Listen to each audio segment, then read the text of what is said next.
बिल्कुल सृष्टि, देखिए क्योंकि ये प्रोटोकॉल कहता है कि किसी भी कैदी को अगर न्यायिक हिरासत में दिया जाना है तो सूरज ढलने के बाद जो है कभी भी आप जो है किसी भी कैदी को जो है आप नहीं ले जा सकते हैं जेल। हालांकि दोपहर तक, क्योंकि 2-2:30 बजे तक करीबन मुझे याद है शायद कि फैसला जो है आ गया था, 3 बजे तक जो है दोनों सेंटा क्रूज थाने में पहुंच गए थे। लेकिन बावजूद इसके देखिए यहाँ पर क्योंकि RT-PCR दोनों का कराया गया। RT-PCR मैं एक बार अपने वीजी को कहूंगी कि तस्वीरें देखिए जरूर दिखाते रहे, क्योंकि सेंटा क्रूज थाना ये है जिसके अंदर नवनीत राणा, रवि राणा जो है आज यहीं पर यहीं के लॉकअप में जो है दोनों की रात कटेगी और उसके बाद कल जो है दोनों को जेल ले जाया जाएगा। कल दोनों की RT-PCR की रिपोर्ट आएगी। लेकिन देखिए बहुत हैरानी वाली बातें हैं विवेक, इसे समझने की जरूरत है, क्योंकि देखिए RT-PCR रिपोर्ट की अगर हम बात करें तो हम इतने एडवांस हो चुके हैं। कोरोना की फर्स्ट वेव के दौरान जरूर ऐसा था कि 24 से 48 घंटे का वक्त लगता था टेस्ट की रिपोर्ट आने में, लेकिन आज के समय में 3 से 4 घंटे में आ जाती है। लेकिन पुलिस ने ऐसा क्यों किया, क्या वजह थी, ये कोई नहीं जानता, क्योंकि पुलिस की जो कार्यशैली रही है इस पूरे मामले पर शुरुआत से ही जो है वो सवालों के घेरे में रखी है।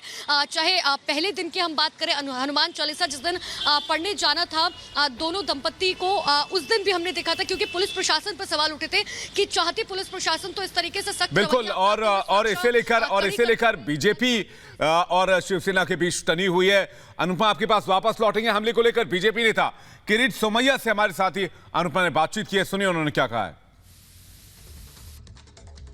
सर, सबसे पहले बताइए कि कल जब आप थाने पहुंचे थे उस वक्त क्या हुआ था, पुलिस का क्या रवैया था और आपकी गाड़ी पर कितने लोगों ने हमला किया? शिवसेना के 70-80 लोग मेरा जान लेने वाले, ऐसी जानकारी मुझे मिली। मैंने खार पुलिस स्टेशन में जब मैं बैठा था तब पुलिस अधिकारी को कहा, उन्होंने कहा हमने सब व्यवस्था कर दी है, कुछ नहीं होगा। और पुलिस स्टेशन के बाहर ले जाके दरवाजा खोला और वो 70-80 के लोगों के बीच में मुझे डाल दिया। तो ये जो हमला था मेरी जान लेने का, मनसुख हिरण करने का प्रयास पुलिसों के सहयोग से।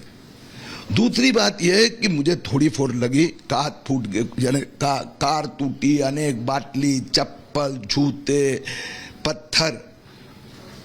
मैं नजदीक के बांद्रा पुलिस स्टेशन पहुंचने के बाद वहां पर डिप्टी कमिश्नर ने हमके 2.5 घंटा बिठा के रखा और उसके बाद में मेरे नाम से एक फेक FIR दर्ज कर दी, एक कॉपी मुझे दे दी कि इसके साइन कर दो। और उस FIR में लिखा है कि शिवसैनिक 100-200 किलोमीटर, 100 मीटर 200 मीटर दूर थे, दूसरी ओर 3 किलोमीटर दूर थे, सिर्फ लंबे से एक पत्थर आया। मैंने कहा ये फेक FIR है, मैंने साइन नहीं की, प्रोटेस्ट लेटर दिया है। तो इसका अर्थ ऐसा है कि उद्धव ठाकरे और मुंबई के पुलिस कमिश्नर संजय पांडे जी की गाइडेंस में यह हुआ। सर ये बताइए, क्योंकि कई तरीके की वीडियोस निकलकर सामने आ रही हैं जिसमें हम साफ तौर पर देख रहे हैं कि कुछ लोग जो हैं आपकी गाड़ी के आसपास मौजूद हैं, हमला करने की कोशिश करें, लेकिन पुलिस की तरफ से साफ तौर पर कहा गया कि देखिए आप जो FIR करने पहुंचे थे वो भी गलत है और इतना ही नहीं, आपके ड्राइवर के ऊपर भी जो है FIR की गई है। उद्धव ठाकरे सरकार यही कर सकती है। मेरी FIR नहीं ली, मेरे नाम से फेक FIR रजिस्टर्ड की, साइन नहीं है। और दूसरी ओर ड्राइवर मुझे नहीं निकालेंगे तो किसको निकालेगा? वो गुंडा लोगों को।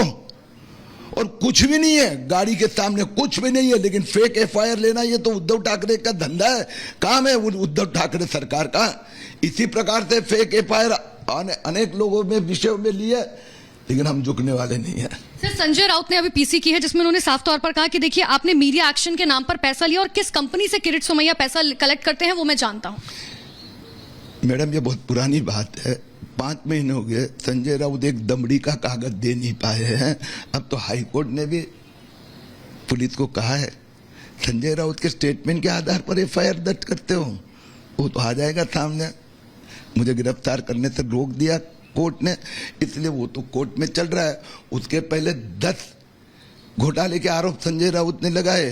हाई कोर्ट ने, सेशंस कोर्ट ने कह दिया ये फेक है, सब एक भी कागज नहीं देता है। तो इनका तो ये काम है कि शिवसेना तकलीफ में, ठाकरे सरकार आई कि कोई भी एक घोटाले के नाम पे बोल देना। मेरा एक सवाल, बल्कि अगर आपको कानून व्यवस्था से दिक्कत थी तो आपको जो है CM के पास या HM के पास जाना चाहिए था, महाराष्ट्र के, ना कि सीधा दिल्ली जाना चाहिए था। उनका ये आरोप है आपके ऊपर। ये आखिरी सवाल है। मैं खार पुलिस स्टेशन गया था, वो कोई पंजाब में नहीं है खार। और खार पुलिस स्टेशन में पहले ही 3 घंटे पहले इंटीमेट किया था। कोई सांसद या विधायक को पकड़ा जाता है तो भारतीय जनता पार्टी के कार्यकर्ता पुलिस स्टेशन नहीं जा सकता। और पुलिस स्टेशन में पुलिस ने कहा नहीं, हमने सब बंदोबस्त कर दिया है। और बंदोबस्त क्या था? उन 80 गुंडों के बीच में मुझे झोंक दिया। तो ये उद्धव ठाकरे तय करेंगे कि किसने किसको जाके मिलना है, कौन पुलिस स्टेशन पे आएगा। उद्धव ठाकरे सरकार की इस प्रकार की माफियागिरी नहीं चलेगी। आपको लगता है कि ये जो पूरा बवाल है वो सच में सिर्फ हनुमान चालीसा को लेकर ही था या इसके पीछे कोई और भी वजह है? कल तो मनसुख हिरण जैसा किरीट सोमैया को मारने का प्रयास था।